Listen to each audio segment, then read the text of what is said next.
Hey, thanks for downloading this episode of the Daron Earlewine Podcast. I want to hit you with an opportunity to partner with us this November. You may know Giving Tuesday is a global day of generosity, and this year it happens on November 29th. It's the first Tuesday after Thanksgiving, and this year our nonprofit Blackbird Mission that runs everything we do through the podcast, the book, Spiritual DNA, Pub Theology, all of our ministry is housed under a nonprofit called Blackbird Mission. And this year Blackbird has been given an amazing donation, an unlocking gift of $25,000. So anything we give, anything you give or anyone gives on Giving Tuesday up to $25,000 will be matched. And if we get there, that $25,000 gift will be unlocked. And that will enable us to continue to do the ministry that's reaching you, that's reaching people all over the world through the podcast, Spiritual DNA, the book, Pub Theology, everything that we do as a part of DaronEarlewine.com and Blackbird Mission. And if this podcast has encouraged you, maybe a friend of yours, it's brought value to your life, I'd just love to invite you personally to partner with us on Giving Tuesday and help us expand this mission. So blackbirdmission.com/give is where you can make a donation. Hopefully we're all connected through social media, and we'll be promoting this as we get closer to Giving Tuesday. I really appreciate you considering partnering with us financially to help us continue to expand this mission. Appreciate it. Let's jump into this episode.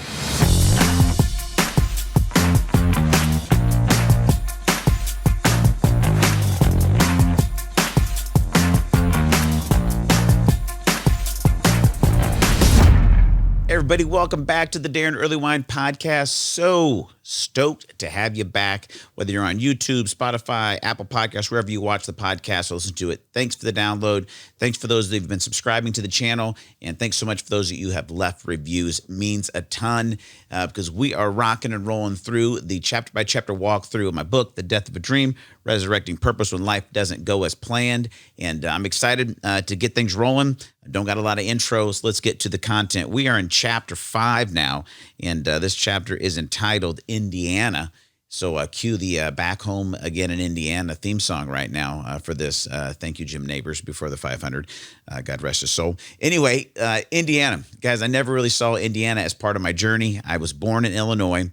Then we went to Indiana. My dad attended the same college that I did, actually. Got his degree from there. We left, went to a church in Illinois, then out to Arizona. And as far as my life plan was concerned, it was going to be a warm situation. It was going to be California, Arizona, something. I never thought Indiana would be a part of the deal, but it was a part of God's detour and a part of his plan for the dreams he had for my life. And think about this. As we go through this chapter, you may be listening to this podcast and you may say, you know what, Daron, listen, haven't experienced the death of a dream.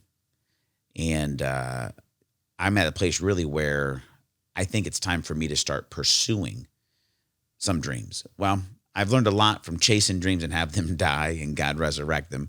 And I've learned a lot about pursuing them and a lot about chasing after them. So there are going to be some things that in this episode, I think will apply to you if you're in the process of resurrecting a dead dream. I think they will also apply to you if you're in the place of maybe pursuing dreams for the first time.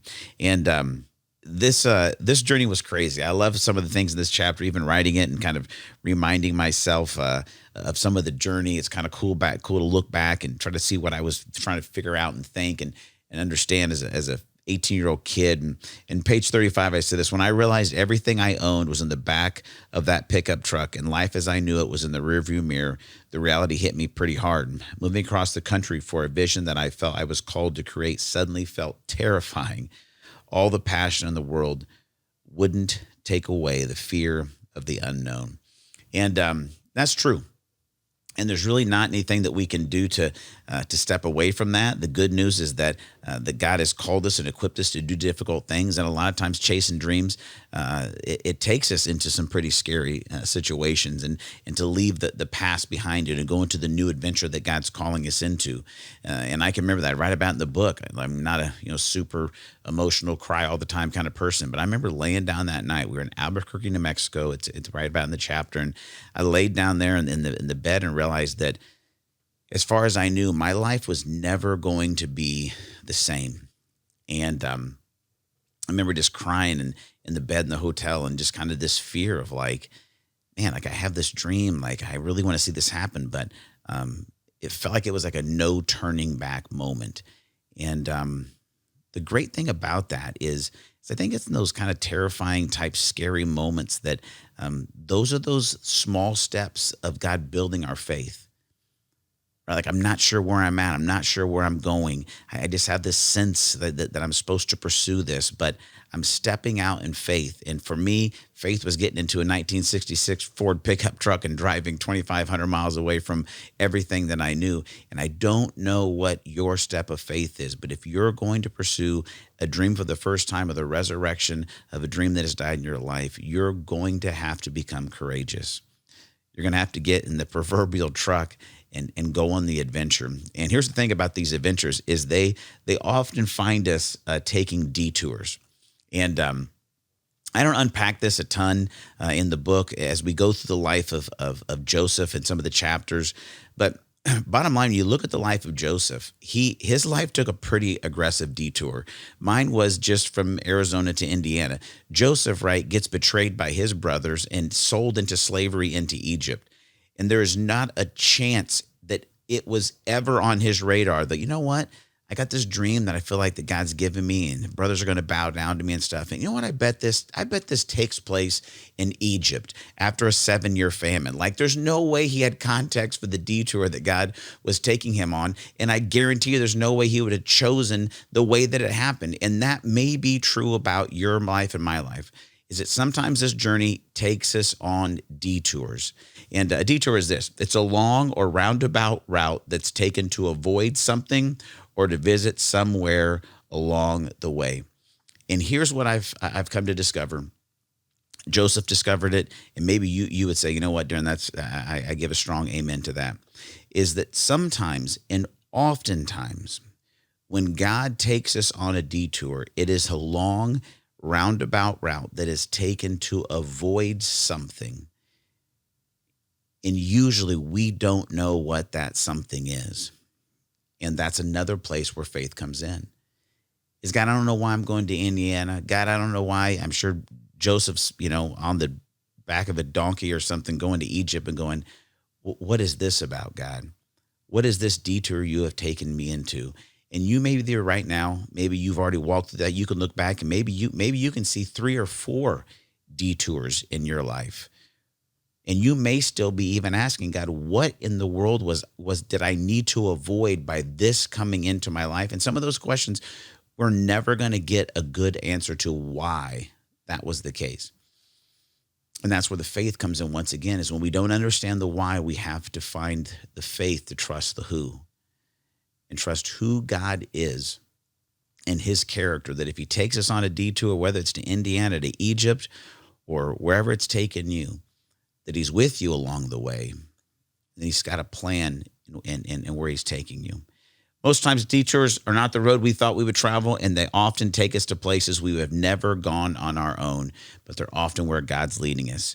And some of these detours find us in some pretty interesting situations. So pick it back up in page 35, it says this. Not long after I arrived in Indiana, I was asked to help lead worship for a local church's youth group, and was astonished to learn that there was a hot debate going on about whether or not the church would allow drums on the platform. Apparently, our churches in Arizona were using a different playbook than the state of Indiana. Their church board had to take a vote on it. I can remember when this happened, and this was like a detour moment where I'm like, God, it's bad enough that I hear that, I've experienced as a kid winters, but it's going to get cold here. There's no freaking mountains. Like, what's the deal with Indiana? And now they're taking a church vote on drums on the platform. This is happening. It says, in my mind, this was unfathomable. I mean, not only should the drums be on the platform, but they should be on a drum riser supported by a large cage of trussing with lights all around it, and it should elevate above the stage and rotate 365 degrees while the drummer is playing. And we're questioning whether or not the drums should be on the platform at all. Yikes. It was at this point in my life where I began to learn that my vision wouldn't be understood or appreciated by some people. I learned not to be surprised or disheartened if I could see ideas or possibilities others couldn't see yet. Maybe that's why I can relate to Joseph, who had dreams about his future no one could understand or get behind for years. Sometimes when we have a vision for the way things could be, there are people who just aren't ready for it. I want you to hear this, because in the book of Acts, where it talks about that this mission, this movement that the Holy Spirit created in Acts chapter 2, that it would be a movement of visionaries and dreamers. And the truth about that is that visionaries and dreamers find themselves out on the edge of faith, facing fear, becoming courageous, and oftentimes they see things that others can't see. They dream of things that don't yet exist. And in that process, some of these dream detours see us coming face to face with people who don't have the eyes to see what God has opened your eyes to see. And in that space, you can't allow their doubt to be something that squashes you. It can't be their doubt or their pushback, their resistance, the thing that makes you shut down in the process. This is where you step into faith and ask God to give you the courage you need to move towards creating the future that he's put on your heart and your mind that others may not have seen yet. Oftentimes, that's your privilege and your job as a dreamer as you step into it. So there's sometimes that people aren't ready for it. And then there's sometimes, and this is what I experienced, this was the next shift in this Indiana chapter, is there's sometimes that people aren't ready for the vision that God's put in your heart to do. And there's sometimes that you're not ready for it. And here's the next thought, is as you travel on these detours, God's going to bring you to probably multiple opportunities where you have to get real comfortable saying this: your will be done, not mine. And I unpack a little bit in the journey on page 37, I think it is. Let me see if I'm right about this. Yeah, here it goes. This is where I realized that I wasn't that I had to get comfortable saying, you know what, God, you're actually in the driver's seat. We're on a detour here, but I need to trust you, and it's your will, not mine. It says that first year of college, my whole freshman year, basically, I held tightly to my dream, waiting for the opportunity to set it into motion. And we played for youth groups and chapel services whenever we got the chance. I made it to my sophomore year of college and managed to have no money, no friends, no girlfriend, and no band. And I mean this. My brother and I lived in the worst apartment you've ever seen in this little town in Indiana. Literally, the sewage, like the plumbing from the upstairs bathroom in this duplex house, sort of house we lived in, came through our bathroom. So every time the guy upstairs, it was in existence. And we had no money. Like we had like it's like the whole college life, you know what I mean? We're living on like peanut butter and jelly. And it was not living the rock star lifestyle, put it that way. And then this happened. It says this: one evening, Damon and I sat in the living room of our terrible apartment, strategizing about what to do next. It was there that Damon said something that proved to be wise, as he often did. Daron, maybe we need to stop trying to do it our way. Maybe we just need to tell God we will use our gifts and abilities in any way he allows us to use them. That night, we prayed together and told God we were here to serve him. We promised to take whatever opportunity he brought our way. And I'd like to take this opportunity to express in the strongest possible terms: be careful what you pray for. This could not be any more true. That moment was a poignant, life-changing moment when we prayed that. And if you've not come to that place yet in the resurrection of your purpose or chasing a dream, you have to. Because if you're trying to live the purpose that God has created you for, it has to be his will, not yours. And as we came to that point and said, you know what, God, listen, we'll do it your way. We just want to serve. I tell the story in the book, but I cannot express. None of that is a false story. And I wish that this whole book came with a slideshow and we had old pictures. But like, I could not believe it that we were going to do this whole rock and roll thing. Damon and I had hair down to here, had the earrings. I hadn't gotten a tattoo yet, but if I was old enough to have one, I'd already had one. And these guys come and invite us to join their band, and they traveled for the school and they sang Southern gospel. And you may think I'm just making a joke in the book, but I'm not. I had no idea what Southern gospel music was. And as they began to play some of the Gaither music, which is one of the biggest Southern gospel, and like their whole set was all this Gaither stuff, I couldn't believe that this was what was going to happen. And what hooked me, I talk about it in the book when they said, hey, we go on tour in the summer, we travel all over the country. That's all I needed to hear. Once they said tour, I basically stopped listening until we had to go have our meeting with the administration of the college. And they were like, yeah, here's the deal. You need to have a buzz cut. You got to take out your earrings. There isn't like, this is the deal. You got to get some khakis and a sweater. These guys love to wear Abercrombie and Fitch. I'd never even heard of Abercrombie and Fitch. I didn't want to know about them. And I had to come to a place, and my brother and I, where I was like, really, God? Like, this is your sense of humor? Like, we already humbled ourselves and said, we'll do whatever you want. But the path, not only did it go from Arizona to Indiana, now it's going through the path of haircuts, no earrings, and Abercrombie and Fitch khakis and sweaters, and playing Southern gospel. And we did it. And it was the best decision I ever made in my life. Because if I would have kept a chokehold on my life and my dream working the way I had envisioned, I'd probably still be in that bad apartment eating government cheese and peanut butter and wondering when my big break was going to hit.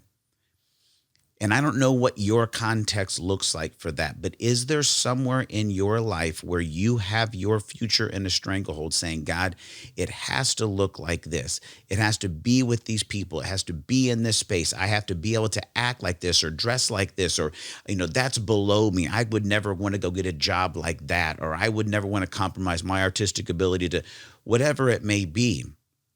If your pride is more important than where the presence of God is taking you, you're going to struggle to step into the purposes of God for your life. And let me tell you, when I got my hair cut and got my first pair of khakis and a sweater, there was a lot of pride that left my life. But here was the good news of the detour that God had to take me on. I had a little too much pride in my life, right? God knew what he was doing, and I'm so grateful that he led me into that. And so we said yes. That's why there's moments where, once again, Jesus is the ultimate example. We're yoked together with him. We're walking with him. And the famous situation, in his life where he's at the Garden of Gethsemane and he's saying, hey, Father, if there's any way we could not do this whole crucifixion on the cross thing, I'd like another plan. And I don't want us to miss that Jesus was fully God, but he was fully human. And this whole fully human part of himself was saying, listen, I don't like this detour idea where I get betrayed by my closest bros, and then they beat me to the inch of my life, and then I hang naked on a cross to die. Like, could we come up with a less painful option? But then Jesus came back and he said, listen, right? My Father, if it's possible, let this cup of suffering be taken away from me. Yet I want your will to be done, not mine. We've got to come to these moments and in faith, step right into the fear and submit our dreams to the will and the plan of God. And when we do, here's the next step.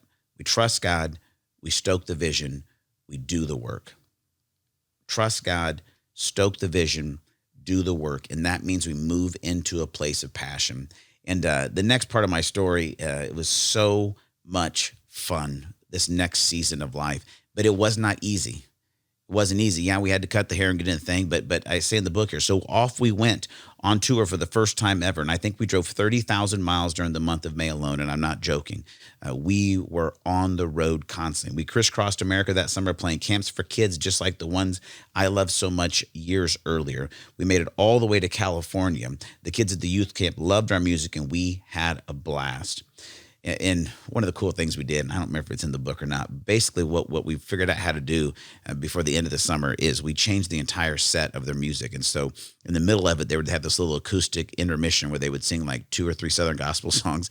And the rest of it, we covered Audio Adrenaline and Third Day and all these other cool Christian bands. It was a rock show. It was awesome. Anyway, Here's what I said. I recorded the name and contact information of every youth camp and venue we played that summer, knowing I had plans to contact them when I had a band of my own. So I still had the vision. So sometimes when you go on a detour, you may say, this is not what I was thinking, but it doesn't mean you lose sight of the vision God's placed in you. Okay? And you do the work. While we were in California, we paid a visit to the famous Sunset Strip in Los Angeles and made a point of stopping in front of the famous club called the Whiskey A Go-Go, which I knew because most of my favorite bands got their start there. Motley Crue, Guns N' Roses, Stryper, Van Halen, and other legendary acts had played the Whiskey during their rise to rock and roll fame. Damon, my brother, and I took a moment standing outside the Whiskey to let ourselves dream. A year from today, the Earlewine brothers will be back, I proclaimed into the video camera. We're going to play the Whiskey. It says somewhere in a box in an attic covered in dust is probably a video documenting that moment, and I wish I could find it. I really do wish I could find it. But I don't need the video to remember the passion we felt in that moment and that commitment to ourselves and to each other that we were going to make it happen. Allowing ourselves to re-engage with our dream energized us. We decided then and there we were going to keep doing the work. Here's the deal. You may be at a place right now chasing a dream. You may be at a place right now seeing God resurrect a new dream and purpose in your life. And you may be doing work that does not look like the work you're dreaming of doing. But here's the deal. Keep doing the work and stoking the fires of passion. I didn't love everything about what we did, but here's what we did. I gave my all to that moment. Makes me think of Colossians chapter 3, verse 23, right? Where Paul says this, put your heart and soul into every activity you do as though you are doing it for the Lord himself and not merely for others. Whatever you do, put your heart and soul into it. I don't care if you're doing Southern gospel music. I don't care if you have a dream to own your own hair salon, and right now you're at Great Clips, right? Sport Clips, whatever. I don't care if you want to be a chef, and right now you're doing Egg McMuffins at McDonald's, and you're like, this is terrible. I don't know. I was supposed to be a chef. I'm on a detour right now. I'm cooking, ham and cheese at Denny's, whatever it is, and you can't get your mind around why it's not working out the way you thought it would happen. You got to submit your plan to God. God, your will be done, not mine. Okay? You got to do the work. Stoke the vision and the passion, but do the work. Do your best. Put your heart and soul into it. Because when you're putting your heart and soul into the opportunities and on the process and the detour that you don't want to be on, but you know God's with you, all of a sudden he begins to open up doors and opportunities that only he could do. And now you're ready to step into that next opportunity with the character development that you didn't have before the detour. And that sets you up for what God wants to do next. I got a little fired up in this one, all right? I hope you guys did too. Hope and encourage you. Love to hear from you. If you have questions, insight, you want to talk a little further about something in this episode, reach out to me. Let me know. Hit me up. You can email me, Daron@blackbirdmission.com. You can always text me, 317-550-5070. Get on the socials. Hit me up with a DM. I'd love to hear what God's teaching you and questions you may have so we can walk on this journey in greater capacity. Love you guys. Appreciate you listening to this episode. Remember 3 things. God's for you, not against you. He's near you, not far from you. And he's created you on purpose and for a purpose. See you next time right here on the Daron Earlewine Podcast.